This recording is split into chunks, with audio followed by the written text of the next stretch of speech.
With her second child on the way and the company she worked for suddenly going out of business, Caitlin realized she needed a new job and, most importantly, one that would fit with her soon to be mom life of two, preferably from home. Becoming a web designer wasn't by any means a get rich quick endeavor, as you will soon hear. It took Caitlin years of work, but these days, Caitlin is doing exceptionally well. Her clients spend on average between $8,000 to $12,000 per web design project with her, and this past year, she also crossed the exciting milestone that so many aspiring web designers dream of, that is 6 figures in revenue. And most impressively, she managed all of this while working no more than 20 hours a week, so she would have enough time to spend with her 2 kids. So without further ado, I'll let my past Square Secrets business student, Caitlin, tell you her full story. All right, Caitlin, tell me about what exactly was it that you were doing before you decided to become a website designer, and what kind of inspired the idea to become a website designer? Necessity. I got my first big girl job at a marketing company in Vancouver, Washington, and that was going really well. My boss was amazing. Like, he allowed me to work home when I had my kids. And my husband and I decided we wanted another kid, so we got pregnant. And the day I found out I was pregnant with my second son, the company went out of business. And I had worked there for a year and a half, was really comfortable, was making good money. So that came as a shock. And I was like, holy cow. My husband and I still needed both of our incomes to kind of make ends meet. So I started waitressing, and then we had a family friend who owned an independent like consulting firm, and he came back from a conference he had in Amsterdam, and he's like, hey, they were talking about how we need to be active on social, like, will you update my Wix website and do my social media for me? And I was like, well, I know nothing about web design. I was like, yeah, I'll do your social. Like, that's a little bit more up my alley, but I don't know about this like website thing. And he's like, oh, you're young. Like, you have a better eye for design. Like, you'll figure it out. So he kind of paid me hourly to work on his website and his social and things like that. And he was actually the one who encouraged me to start a business. He's like, why don't you offer business services to people like me? Like, I was doing copywriting and proofreading and web design and social and stuff like that. So I was like, yeah, okay, why not? So I started my business kind of like a VA, just offering all these services. But I quickly was like, yeah, I don't like doing anything except for the website part. I've always been a creative. That was really fun for me. I loved exploring that. So I basically took the money he was paying me each month. It wasn't a ton, but it was enough to be like, okay. The first thing I invested in was your Square Secrets business course. And I was like, sweet, like Squarespace is easy to use. They're beautiful designs. Like, I can get on board with this. And so that's kind of where I started. It was out of So good. necessity. That's so good. And so tell me about, okay, so you had this like imposter syndrome. You're like, I can do social media, but I don't know about websites. Like, what did you just start trying? And like, you also were on Wix first. How did you end up on Squarespace? Yeah, I was like going to school for music, and then I eventually got my business degree. Like, I had no background in website design. So he kind of just flung me into this Wix site that he had, and I was just playing around with it. And so when I actually decided to learn web design, your courses was one of the first ones that came up. And I was like, this seems up my alley. It was an affordable investment, and it was something that I got a lot of value out of. And I'm like, you know what? If you can make a career just doing one platform, because trying to learn all of them was just like way overwhelming. So I'm like, if I can make a career out of just doing Squarespace, that would be amazing. And so through your program, I was playing around with Squarespace more, and I was like, yeah, I actually like this. And then around the same time, I got on Fiverr and some of those freelancer sites, and I did learn other platforms like Weebly and GoDaddy and Wix, and I was playing around with those, but I always came back to Squarespace. It just felt better. Yes. So Yeah. Oh my God, that's amazing. Okay, so you do that project for that first guy who you knew. What happened after that? Like, how did you get your next actual paid client and like future clients after that?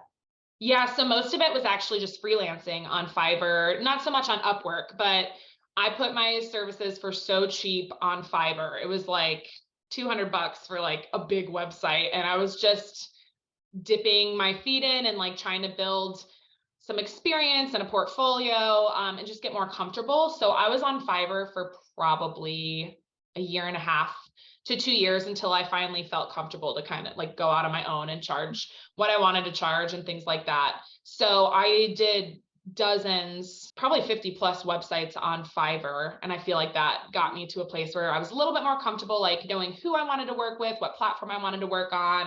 And then I was sick of, you know, being a pixel pusher for these people only paying $150 for a website or whatever. I was just done.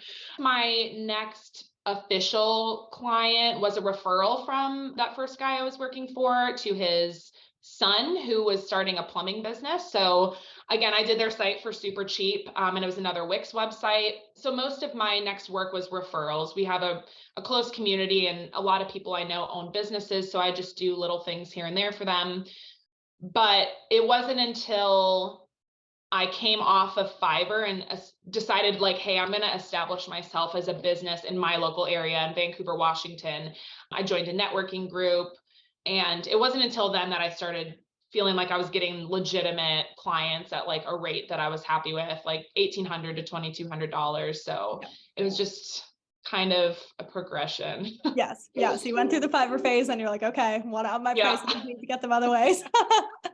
Fiverr Okay, phase. good. Then can you tell me about your main marketing strategy now? So then it was like Fiverr referrals. Is it still referrals now? Is it something different? What's the Yeah. way that people? Yeah. My networking group and referrals is still really a way I get a lot of my business, and past clients have referred me a good amount of business. I also, around the time that I was on Fiverr, I also invested in like a pretty like heavy duty SEO program. So for a long time, SEO is actually most of my clients doing like monthly SEO contracts. And through that, I learned how to create and rank websites on Google to like the first page. So I basically just took the SEO knowledge or like education that I was getting, and I was like, I'm going to invest this into my website and try to show up at the top of the search results in my area. So I was heavily doing offsite SEO for my website to show up, and so I'd get a lot of Google inquiries too in my local area. My family and I were planning for like a cross country move, so this year I'm really focused on like, okay, how do I get myself out of my local area and kind of get more of a broad reach, like national reach. So I got your Scale with Content course. And so I've been working on blogging and social. And like my focus right now is building an email list, because when I move, like I can't just always rely on these Washington clients. I'm going to have to like get my name spread a little bit more. So podcasts and partnerships and things like that is kind of what I'm doing now. Oh, you have so much going. That's amazing. But Yeah. yeah, I think it's so great. I mean, being a website designer, you can make the move and like you can choose an online marketing strategy. Like you don't have to meet your clients in person. So that's really good. Yeah. Now, I think the very interesting thing about your business, you have a very specific niche. Can you tell me about what your niche is? And Yeah. did you start that niche from the beginning, or did you develop into it over time? So when I first started, it was kind of just like, I'll help any business owner. But I remember in Square Secrets business, I think niching was talked about in there. It was actually easy. I know a lot of people have a hard time with niching, but I think it was actually easy for me to niche. I grew up in a family where like all the guys in my family were business owners, and all of them were in the trades. So my stepdad was a roofer, my dad and my grandpa were in HVAC, my other grandpa owned an auto repair shop. So it's just my family. I'm from the Midwest, Minnesota. So these types of people, like that blue collar tradesman group of people, is something I grew up with and I'm really comfortable with. And also, it helped because there's a very big need in that industry for marketing and web design and like those kind of services. And then on top of that, like I was following a lot of website designers who focus on female entrepreneurs or creatives. And so it's just all like feminine and just like, so I just felt like it was this perfect fit where I'm like, I don't see a lot of people like focusing where I'm focusing. These people need this and I'm comfortable with them. So I niched into blue collar. So that was like plumbers, electricians, like anything blue collar. And then just recently this year, I kind of like focused in more narrowly because blue collar even is such a large niche, and all of those industries have very different pain points and needs and things like that. So just recently this year, I've focused in on like custom home builders and remodelers. So yeah, I work with mostly men between their 30s and 50s in the construction space. That's amazing. So different, so unique. I love it. So a lot of people, when they think about getting into website design, they look at all the other website designers and they go like, oh, it's oversaturated. There's way too many website designers. You've done this recently. Have you found that to be the case? Is that not the case? What do you think? Number one, I just unfollowed a lot of designers because I didn't want to get in my own like head or like this imposter syndrome. But even in my local area with the networking group that I'm a part of, I know in just my area, like 5 or 6 other designers, I've met with them personally, and we trade business with each other. So I think it's easy to feel like, oh, there's too many people, like no one's going to hire me when they can hire this other person or this other person, when there's so much business to go around. And what I do, like with the designers in my area, I'm a Squarespace designer for the construction industry, and I'm constantly sending referrals to like WordPress designers, like when a client really needs that and it's not a good fit, or I don't like doing e-commerce, so I will refer to an e-commerce web designer. Like I'm just not in that space anymore where I feel like I want to take on any client. Like I really want to work with a specific type of people. And so yeah, I guess it can be easy to think that it's oversaturated, but if you're just yourself, like clients get a choice of who they work with, and it is based on your personality and like what unique benefit that you have for them. And most of the time when I've even met with clients that are referred to me, they're not even interviewing a bunch of other designers. It's not like this race to like figure out who to work with. Okay, so tell me, you have 2 kids. How old are they? And how 3 and has being a 5. website designer worked or not worked with the whole children thing? Yeah, so my husband and I have a very unique schedule. I have a 3-year-old and a 5-year-old. And this year I was actually able to get them into halftime daycare 3 days a week for a couple hours a day.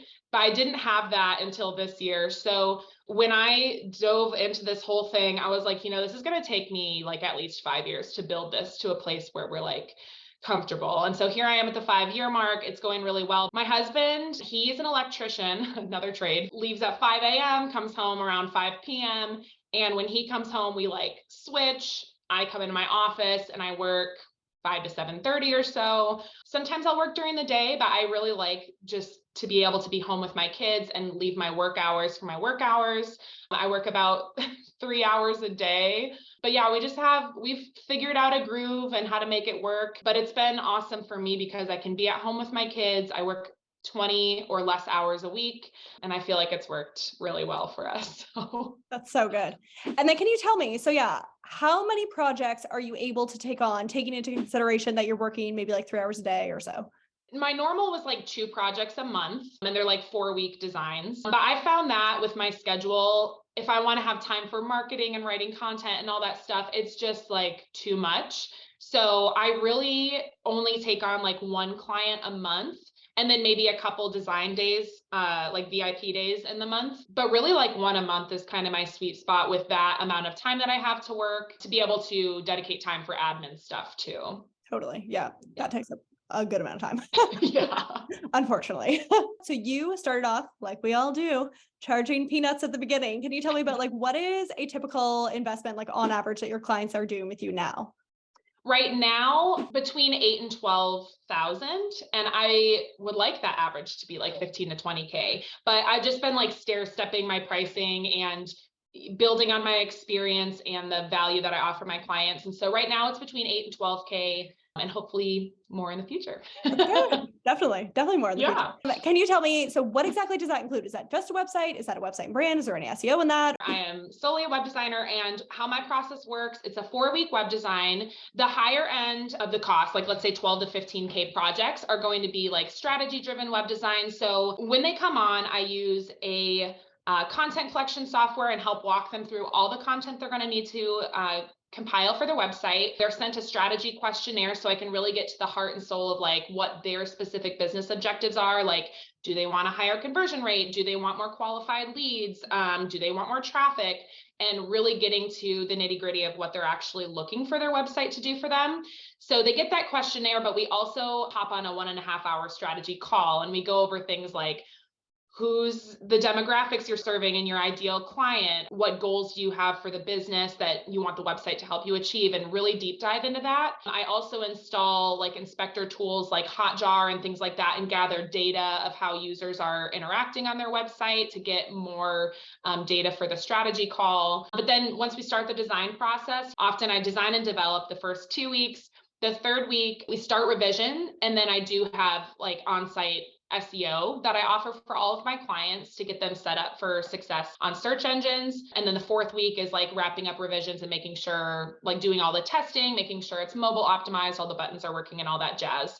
And then afterwards, I created a video training library on my site that the clients get a login to, and they can go in and learn how to use their Squarespace site. If they need specific, trainings for their website, I will make those separate for scheduling or e-commerce or whatever. But yeah, so it's a combination of strategy, web design development, SEO, and training. Amazing. That sounds like super robust packages. I can totally see how you're commanding those prices.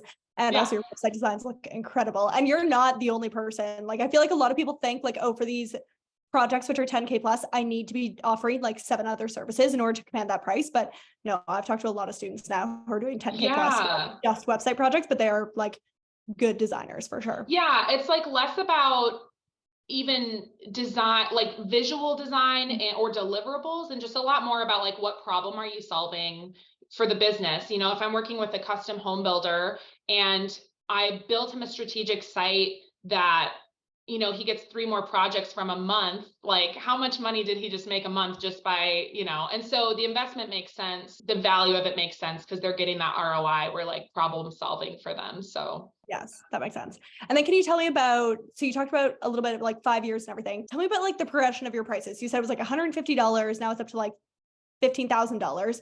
How long did it take you to go from the one price to the other price? Yeah, that's a really good question. So I didn't start charging over 10K until literally 1 year ago. The first 2 years was Fiverr, so 150, $500.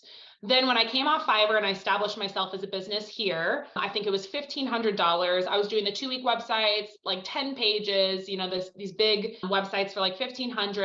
And then I was like, oh, I remember what Paige said. And she's like, when I doubled my prices, I didn't see a difference in people working with me. And I didn't quite double it. I think I went up to 2,200 or like something. And I thought that was a big deal. But I was finding that at that price, like I was getting so many inquiries and everyone was booking with me, to the point, like I was sitting in a restaurant one day looking at all the inquiries I had, and that every time I got on a sales call, they would book.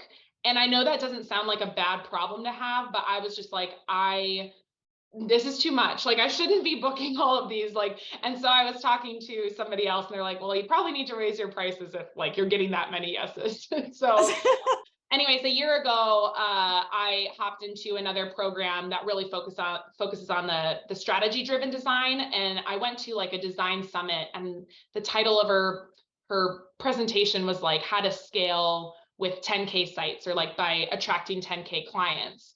And I was at this point in my business where I was already thinking about scaling. I was like, okay, I need to hire a team, but I was holding myself back because that just sounded so intimidating. I liked working one-on-one with my clients. I didn't want to hire people and like pass projects off and like juggle multiple projects at once. So this really appealed to me. I was like, oh, I could scale by like offering more value and raising my prices. That sounds way better. That's so good. That is so good. Okay, so going from charging $2,000 to $10,000+, there must be some mindset work happening in there. Was there any like mindset blocks? People always ask me, they're like, how do you overcome the mindset problems, like charging higher prices?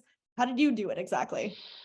Yeah, well, I still struggle with it. I still have imposter syndrome. Like if it's been a couple months and I don't have a project, I'm like, oh, I need to like lower my prices again. I can't do this, right? And it's still hard because you think, okay, if I charge this much, like you said, I'm gonna have to offer them so many more deliverables, or it's gotta be like this 20-page site.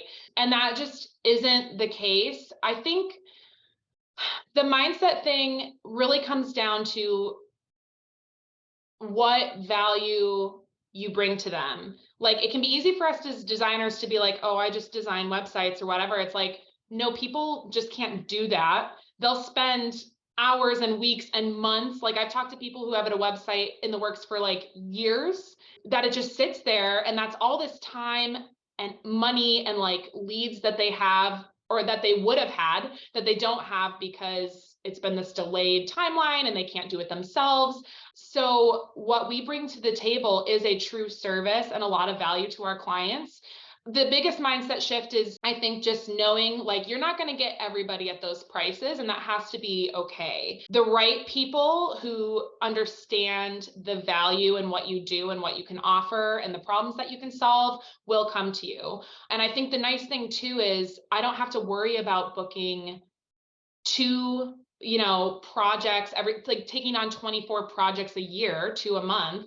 I could take on like 6 high-end projects and make the same amount in a year, 6 projects a year instead of 24. So it just kind of like changes your thinking of, I don't need to land every single client. I just need like a few really good high value clients to make my income goals. And I don't know. So it's a constant work in progress, this mindset shift. But yeah, you gain more confidence. And when you see your clients' results and they're happy and you're moving mountains in their business, it helps a lot. That's really good. Yeah. Yeah. I find the like feedback from the clients when they tell you things, or like they book so many more custom homes and you know what that's worth. Yeah. You're just like, Yeah, exactly. no, that was peanuts compared to like what they got in the end. Oh So yeah, exactly.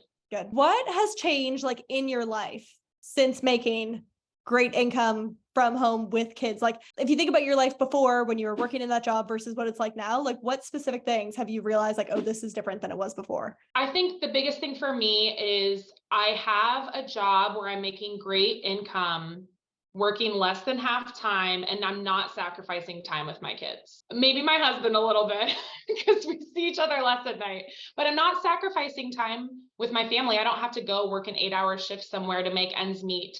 I can work a couple hours a night, be home with my kids all day. I have a creative outlet, so I feel like that brings me a lot of joy. So that's been the biggest thing. And we live well within our means. I mean, I still have student debt. I still have things that I have to pay off, but we're comfortable. Like I can put my kids in sports. We can go out to eat as a family and not have to worry about pinching pennies. We can save a lot each month because we're making enough like to do those things.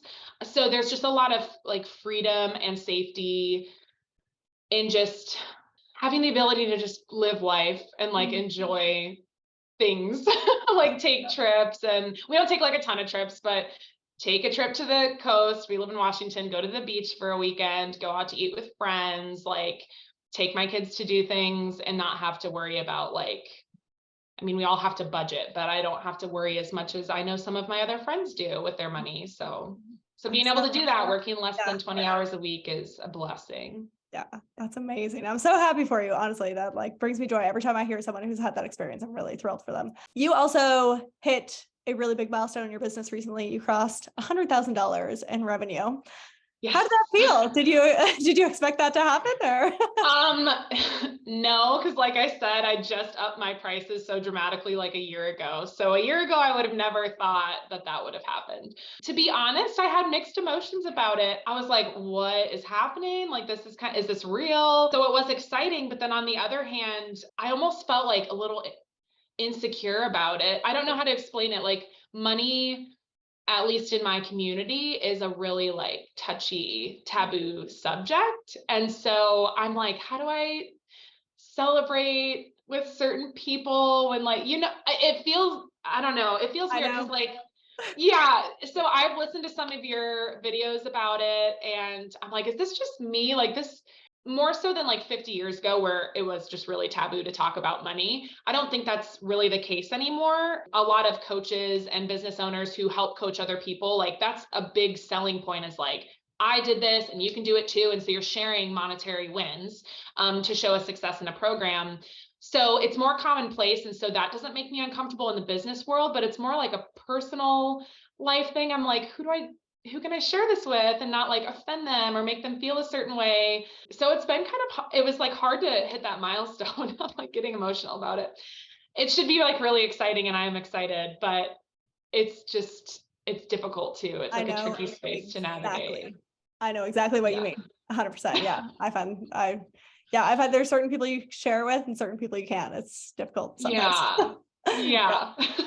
Well, anyways, I'm thrilled for you and I am just. Thank you. I have a lot of people who support me. I don't want to make it sound like I don't have people who support me. I'm just uncomfortable talking about totally. I hear you. Okay. Thinking back to yourself at the very beginning, Would there be any words of advice that you could give yourself now that you've been doing this for a few years? You know what you're doing, you have a really solidly running business and everything. Is there anything where you look back and you're like, I wish I would have had this belief or knew this thing? Is there any advice that you could offer to your beginner self? I honestly wish I wouldn't have raised my prices so slowly. I spent like that 5 or 2 years was like that was like too long to be on Fiverr doing peanuts work. So I wish I would have maybe accelerated that a little bit more, but honestly, no, I have found so much joy in this entire process, and I've been really proud of what I've built. It's been a lot of hard work and tears and like investment. Like I've spent so much money just like trying to get this thing figured out. And I'm really thankful and blessed to find your programs and some of the other programs I found that were not wastes of time. Like they were so beneficial to my business. So I don't know. My advice to be would be to do what I did. It's like if you can outsource what you're not good at, never stop learning. I continually am investing in my business and learning new things, but I don't know, just go for it and just know it'll take time. I mean, I wasn't ignorant thinking, I'd get this thing off the ground in a year. I was like, businesses will probably take 5 to 10 years to build. I'm here in my 5th year and I've made great progress over the last year, but it's a lot of time and hard work, but it's achievable. I don't want to be that corny person that's like, if I can do it, you can do it. But seriously, like no background in web development. It was totally like just learning out of necessity. Like this is what we need to do to put food on the table. And it's become like fantastic. So Yeah, love that. Okay, good. And then final question for you. For someone who's on the fence about taking one of the courses with me, what would you say? What would your advice to that person be? yeah, 100% take it. I don't know what your courses cost now, but I know for me, I was like, oh man, like this is the most I've ever spent on anything. Now looking back of what I'm charging now, what I'm making, it's like peanuts, and it set the foundation for my entire career. Like I don't know where I would have been if I had not found Paige's course. Square Secrets Business in particular taught me how to start a business, how to like set a timeline for projects, communicate with clients. All the things that I needed to get my business up and running were in that course specifically. So I would say 100% go for it and you will not regret it. And I've bought more of Paige's courses after the fact. I think I did go back and buy Square Secrets because I'm like, there are things I don't know about Squarespace still that I can learn. I have scale with content. So I'm never disappointed by your content. So I would just say 100% get it. You will not regret it. Thank you so much, Caitlin. That was incredible. You're welcome. Such an incredible story, right? Thank you so much, Caitlin. Now, as you heard her say, her business and income really only took off once she got off of Fiverr and began landing her own clients. But how exactly do you find your own clients off of freelance platforms like Fiverr? We'll watch this video next, and I will share with you exactly how to find your own web design clients as a new designer so you never again need to work for peanuts on a freelancing platform.